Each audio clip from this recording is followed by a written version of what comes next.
Dobre! For today's vlog, nagawa kami ni Kuya Alex ng chocolate with milk. Bagong recipe namin to. Pats kay. Agoy, nagbuot-buot man ka dong. Ahoy, Malayo kami sa camera dahil na-charge ko ang aking phone. Nalobat. Pati ako lobat na rin. I don't want sweet. I am modern sugar. Gusto talaga niyang mag-bake. Magawa lang kami ng condensed milk. Kinokontrol ko talaga yung sugar as much as I can. What's next? We're going to apupong. Okay, stand up here. Gusto daw niya i-mix-mix to. O, sige na. Habang si Kuya Alex ang nag-mix, mag-kilo lang ako ng butter. Nag-promise ako sa kanya last time, siya yung mag-decorate ng cookies. Natagalan siya umuwi kahapon, kaya ako ang nag-decorate. Umiiyak siya. Nadismaya si Vladimir. Sabi niya sa akin, ina ka at ikaw mismo ang nag-promise sa anak mo. Bakit hindi ka tumupad sa usapan? Kung sa Tagalog pa, anong klaseng ina ka? Kaya nag-sorry ako kay Kuya Alex kahapon. Kuya Alex, Dobre, sorry. But, because you didn't decorate any cookies. Ano? Yesterday. Dobre? Thanks God. Acceptable naman niya yung pagsusorry ko. Pangalawang beses na to. Basta magkamali ako sa kanya, nagsusorry talaga ako. Tapos, ina-explain ko sa kanya yan para maintindihan niya ba. Ipapakita ko sa inyo ang aking cookies. Ito na po ang aking ginger cookies. At nilalagyan ko na yung mga decoration. Hindi icing ang ginamit ko, kundi white chocolates at saka chocolate milk. Para mas masarap ang lasa niya. Hala! Nagkakusik-kusik naman na doon. Ito na po yung chocolate with milk. Ito yung ginawa namin ni Kuya Alex kanina. So, ilagay ko lang to sa freezer for 40 minutes. Additional to sa aking cookies for Christmas. Ewan ko lang kung magkasya to dito sa freezer namin. Tapos hindi ko ma-open ng wide. Dahil dito, sa ginawa ni Vladimir kanina. Para sa door ng aming pantry. Thank you Lord, nagkasya naman. Ang laman ng aming freezer, ito lang naman. Kunting karni, manok. Ang isda namin, ito lang. Filet. Diba? Lalabas ako at may papakita ako sa inyo. Masyado na talagang malamig, Hindi naman umulan, pero basa ang lupa, Yan na talaga kapag winter. Ipapakita ko pala sa inyo yung tinakpan namin dito. Tinanggal na ni Vladimir. Ayan. Yung mga pallets na set aside na niya. Ito yung tinakpan ni Vladimir. Noong final evaluation, ito yung safety cleaner namin. Itong mga pallets, dito niya nilagay. Magsibak ata yan siya after ng winter. Kapag mag-springtime na, ewan ko lang kung kailan. Then tignan nyo naman ang aming walnuts dito, Wala nang natira. Ay, meron pa. Diyan sa pinaka-itaas, Pero yung dahon, wala na. Sayang, hindi na nalaglag. Wala na din yan kasi winter, Sira ng loob ng walnuts na yan. Ang panahon namin, ganito yan everyday. Grabe, ang lamig. Kailangan ko nang pumasok. Diyos ko, Lord. Hindi ko kaya magstay dito ng matagal sa labas. You need to watch the TV and don't disturb mommy, dobre? I will stay in the ISB. But don't promise mommy. You will don't disturb mommy, dobre? Promise? Clean up the toys first.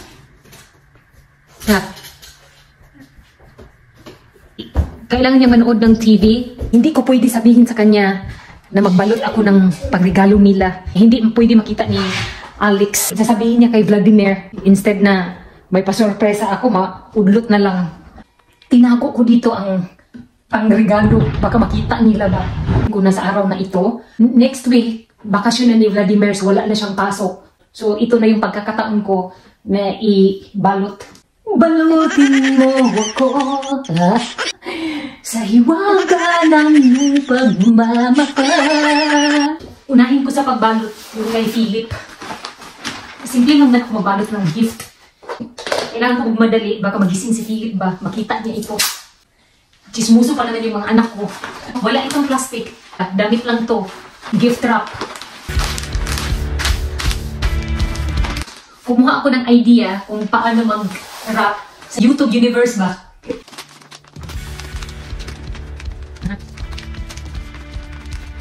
Thanks God, natapos ko lang balot yung gift ko para kay Philip, Alex at saka kay Vladimir.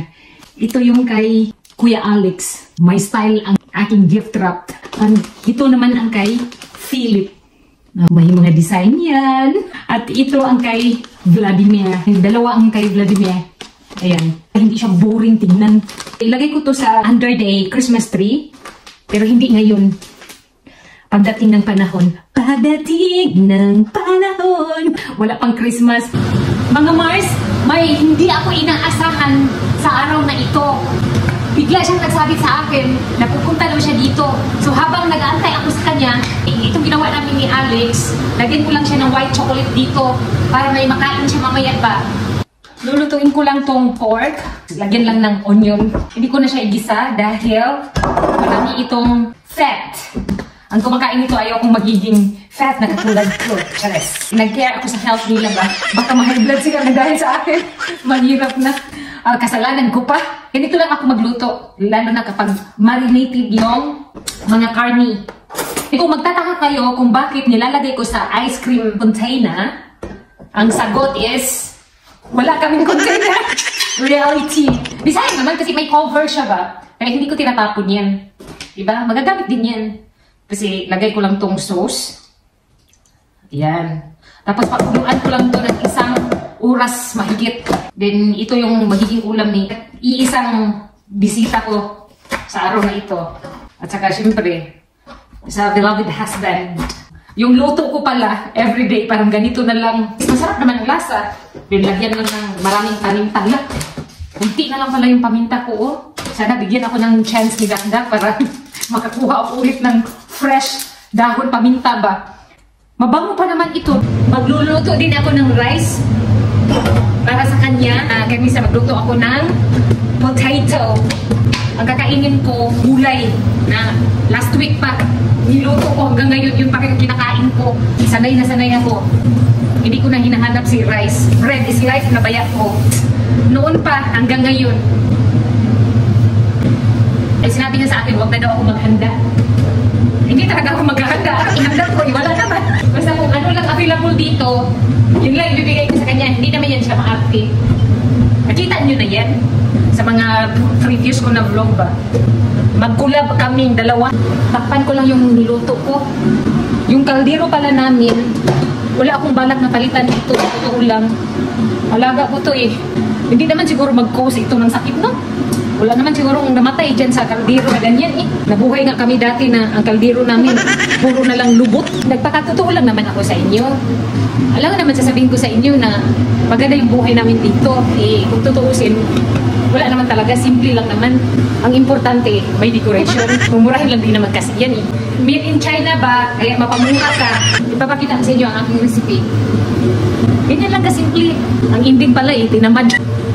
Ang sabi kasi niya, gusto daw niya ako makita ulit. Dahil matagal na daw kaming hindi nagkita.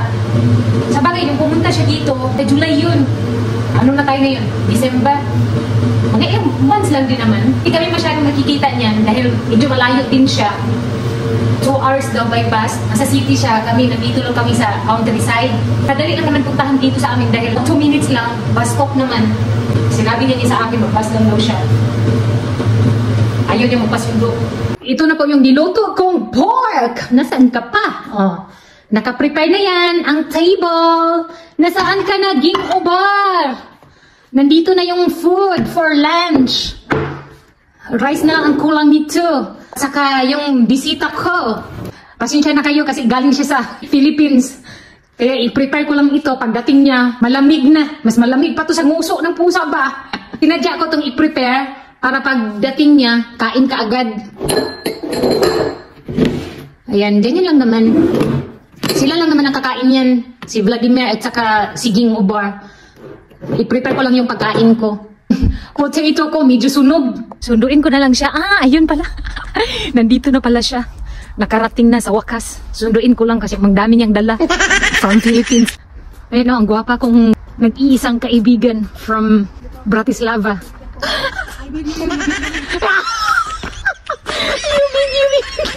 Nagkulab na. Ayan, dumating na siya, di ba? Kita mo na ang... Oh, syempre. Laliwan lang. Basta naman.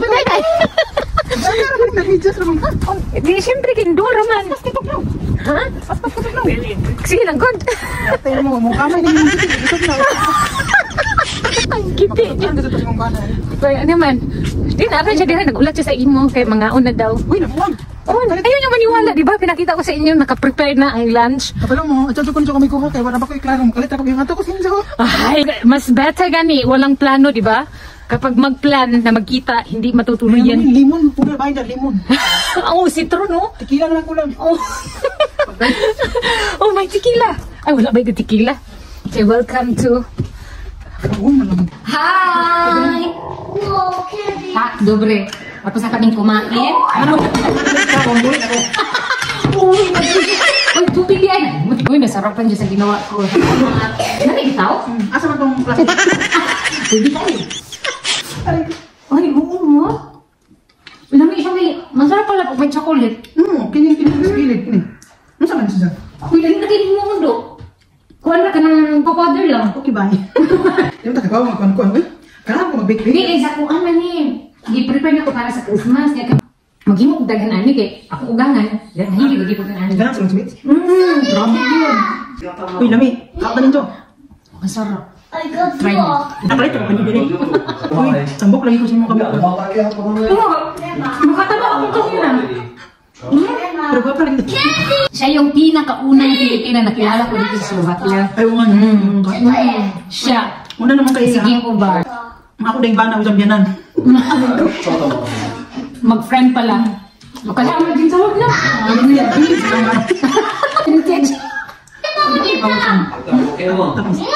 Isa lang yung bawal. Ano? Niluto ko sa gas tube. Ulit? Ito?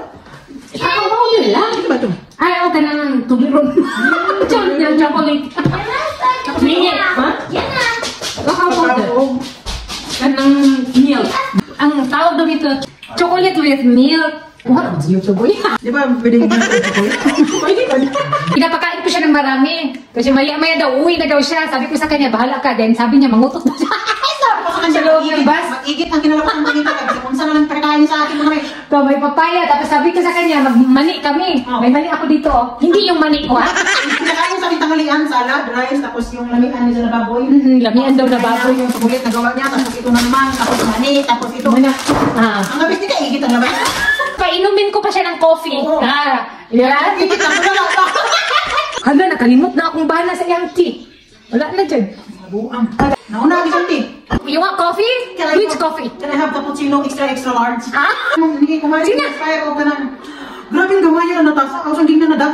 Agahong kailangan isa ka, isa ka balik. Gusto daw niya isang balding coffee daw. Di ko mabuhian ang inanaralan ako. Asa man yung mga best yung tagiya? Hindi ka ba ang video? Oo, na. Na-problema ako. Ako siyang game na hindi mo ibutang para estetik. Ayan, no, kita Nga, ka. nakita na na itong mga kalat na. Uy, mutaka na nga lang reklamo pa mo. Hindi mo tinilip yun eh. Pwede sa tayo na isda. Salamat din nga. Galing yan sa'yo. Di ka na galing sa amo. Oo. Hala, hindi na niyo alam. Siya ang nagdala niyan. Nagulat pa siya. Akala niya squid lang. Dili, nagdanak ko isa pero wala man to yung ani na isda. Uy, taka ka No, no, lang. no, no. Dala mo yan. Wala ni Rao. Di, sa'yo. Wala kaming isda dito. Mali ang isda na si Peter ang nagpalit o siya po lang nagprusin. Wala ni ginimbiuhan dahil Marcy. Okay na, ako na maghintay. Kaya siya man ang nagpala ni kinag-away ni. Ay, nakakahiya naman sa'yo. Dili, nag-away ni Luisha. Kaya ba mo mga best, nag-asa bisang bana sa kimig-away. Kanang bisag matuog na lang gani, kinag-away pa mi kay manguhit siya, di ba ko panahan. Ayaw daw niya. Gusto niya ng kuwan, then round. Rated is PG, dili na area. Oo. Tarungan natong kape niya, kanang makapasa sa standard na to. Bisita niyo mo, inom na lang gani ka, reklamo ka pa. Grabe. Uy mga besh, ang saan pagkabaw na yayamanin ng tagayas balay. Grabe ka dakong bintana. Naawa mga besh, oh. Ipakita na ba niya sa inyo ng isang bintana na araka flat? Dagan dito manok ang nakita mga besh. Akong gisunggot ng iring, kuha dito bisa kabuok. Ano na naman kong pili yan? Ilawi daw, ang katamis. Kaya labog ni mo cellphone. Hindi ko din alam yan. iPhone lang kasi yan eh. Kaya mumurahin lang na iPhone. Tilawi sa daw, tapos butangan na kukuhaan gatas. Ha? Paita ka na? Butangan kay magkaputsino gani. Ay, no. Bawa mga besh kung sa. Kini ba hotay nga nani ho? Nakabutang dahil diri ang program. Dapat anak na. Nanisi ka pa. Dili kay kani man daw strong. Lighter. Medium. Gianak man niya. Mao din yung kapait. Sana all dilonghi. Practice gumawa ng cappuccino. Wala tong tagbalay na to, maputbol ko to. Damihan mo ng gatas yan, kaya nagagatas ako, ilibigit at akin naman. Tak, social. Tak. Diba? Tarong nga, tanawa. Ano na siya?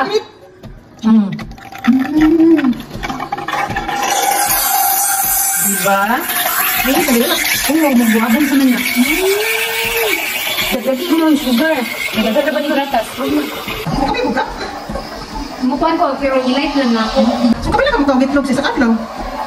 2 or 3 lang. Yan ang pagkain ko.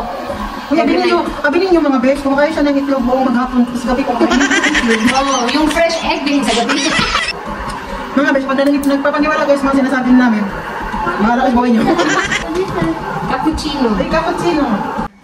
Umuwi na po si Ging Ubar. Please, huwag niyong kalimutang suportahan din si Ging Ubar. Ito yung YouTube channel niya. Naka-feel ako ng lungkot today dahil umuwi kagad siya ba. Ang bilis ng oras. May hinabol din siya ng time para sa bus niya. Magbabas lang siya mula dito papuntang Bratislava. Alangan na maglakad. May last trip pa naman. 5 daw yun. Anong oras na siya makarating doon sa Bratislava? Mga 8 na daw. So kawawa naman siya. Pinagbigyan ko na lang. Nag-work si Vladimir so walang maghatid sa kanya doon sa Sinets na lang sana ba.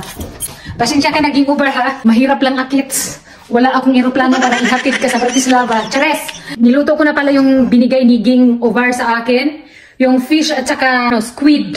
Pinagsama ko na lang dahil kunti lang naman. Si Philip at saka si Alex, ayaw nilang kumain ito dahil masangsang daw ang amoy. Sabi kong ganun, this is it, pansit. Ako na ang kakain. Kain tayo. Then ito na yung isda ko. Tapos gulay lang.